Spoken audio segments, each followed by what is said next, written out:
You know that feeling when you really want to get something, understand it properly, but, well, you just don't have days to read everything. Yeah, absolutely. That's exactly what we're trying to do today. We're taking a really focused look, a deep dive into Punjab.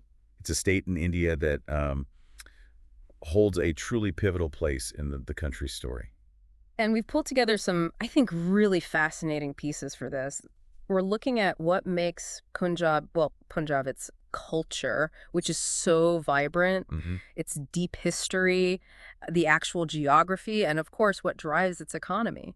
So our goal here is to pull out the most crucial, the most, essential bits of knowledge about Punjab for you. We want those aha moments, basically, without you having to wade through tons of info. Right, a shortcut to getting informed. Exactly. Okay, so maybe the best place to start is the name itself, Punjab. It's quite evocative, isn't it? Hints at the land's character. It really does. Punjab actually comes from Persian. It combines Panjai, meaning five, and Ab, which means water. So fundamentally, Punjab means the land of five rivers.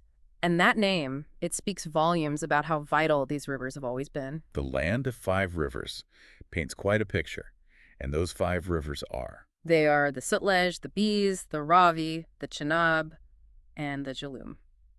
And these aren't just, lines on a map. They're the absolute lifeblood of the region. They've shaped everything. Everything from the farmland to the history, I suppose. Precisely. Okay, so if we're picturing this land of five rivers, where exactly in India is Punjab located? It's up in the northwestern part of India. You can sort of think of it as a gateway region. Okay. It's bordered by Jammu and Kashmir up north, Himachal Pradesh to the northeast, then Haryana south, Rajasthan southwest.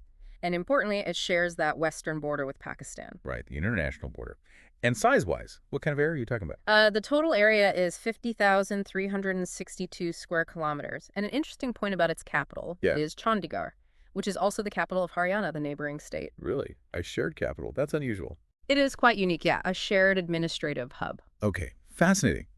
Now, let's maybe step back in time a bit. Punjab's history seems incredibly layered. What are some key periods? Oh, it's seen so much. It was a really central area for, many of the major dynasties that shaped the subcontinent. You had the Mauryan Empire, One of the big early ones. exactly, extending its reach right into Punjab. Then you get Greek influence after Alexander the Great, Although, followed by others like the Shaka, the Kushan, and the Gupta empires. Each left a mark. so layers upon layers of influence. What about the medieval era?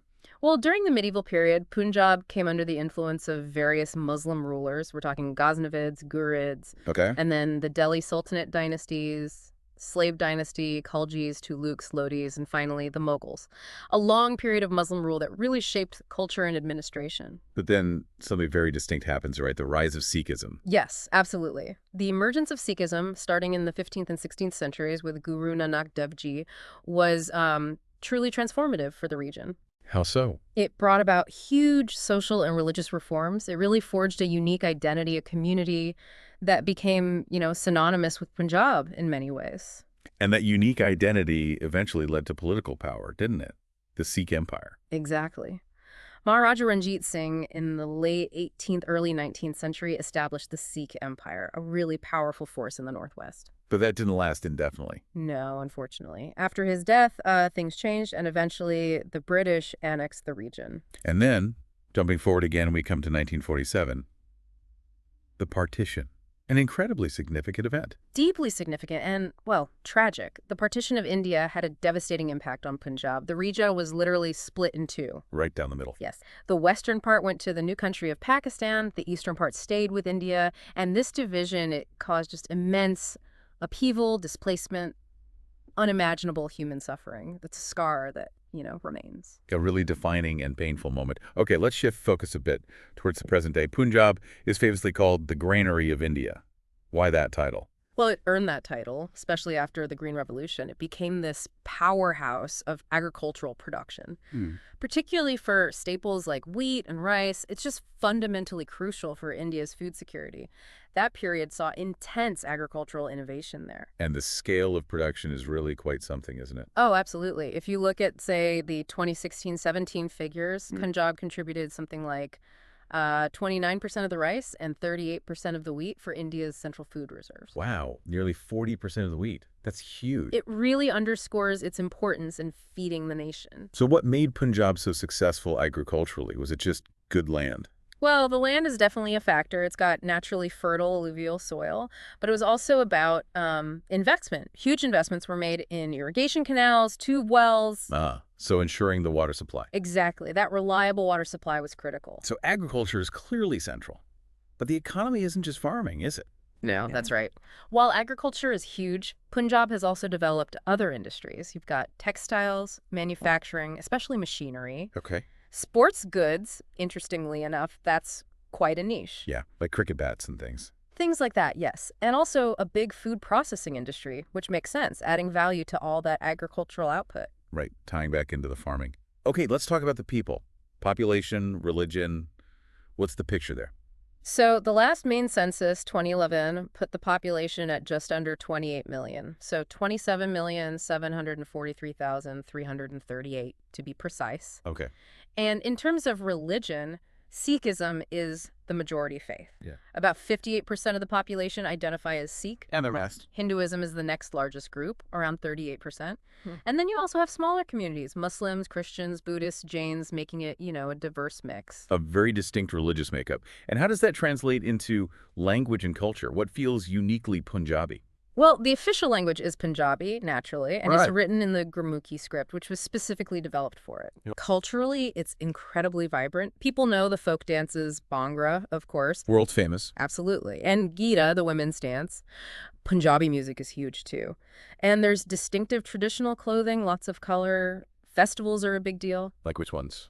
Oh, you have Lori, which is a winter festival. Baisakhi is massive. It marks the harvest and has huge significance for Sikhs.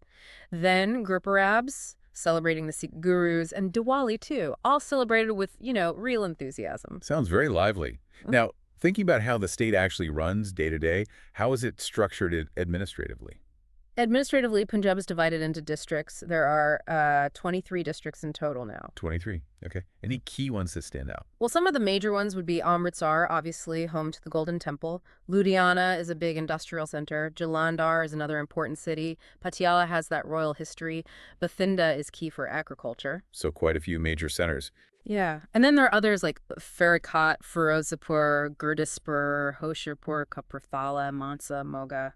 I could list them all, but those give you a good sense. The full list covers all 23, including newer ones like Mallarkotla. That gives us a good picture. Okay, what about for visitors? If someone's thinking of traveling to Punjab, what are the main attractions? Tourism in Punjab often centers around its incredible historical and religious sites. The absolute must-see is Sri Harmandir Sahib, the Golden Temple in Amritsar. Right. It's the holiest site in Sikhism, and honestly, it's just breathtaking, a really powerful spiritual place. I can imagine. What else is significant nearby or elsewhere? Also in Amritsar, you have Jallianwala Bagh. It's a very somber memorial marking a massacre during British rule, a really important historical site. A reminder of the independence struggle. Yes. And then not far away, there's the Wagah border. That's where you see the daily beating retreat ceremony between India and Pakistan. It's quite a spectacle. I've heard about that, yeah. Very unique. It is. Then there's Anandpur Sahib, which is hugely important in Sikh history. And if you like architecture, Qila Mubarak in Patiala is a great example of royal heritage. So a mix of spiritual, historical, cultural experiences. What about things like education and healthcare? The basics. Punjab does have some well-regarded educational institutions. Punjab University, lovely professional university, Guru Nanak Dev University are some big names. They attract students from all over. And healthcare. Healthcare. Well, progress has definitely been made, but there's still, a recognized need for improvement, especially getting quality services out into the more rural areas.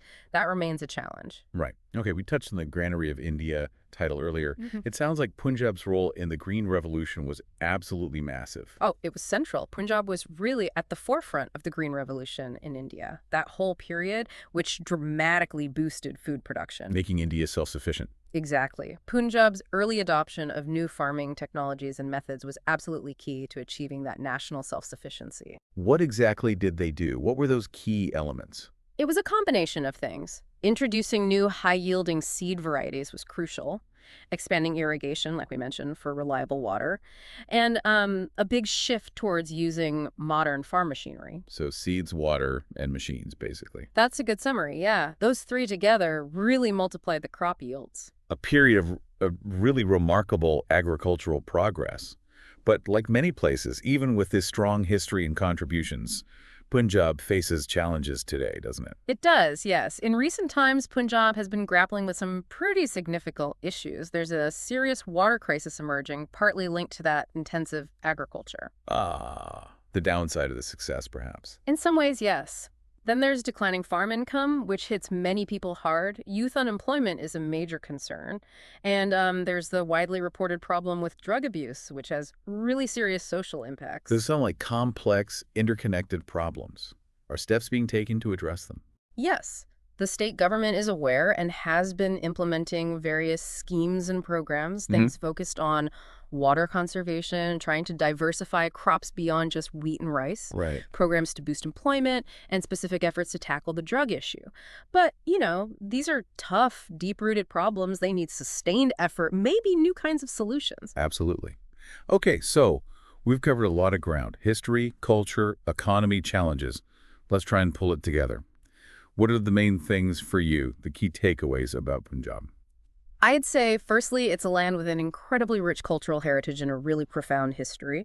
Secondly, its role in agriculture, that granary of India status, is undeniable and vital. Thirdly, the Punjabi people have a very strong, vibrant cultural identity. And finally, I think it's important to acknowledge those contemporary challenges it's facing and the fact that it is actively working on them as it looks to the future. Right.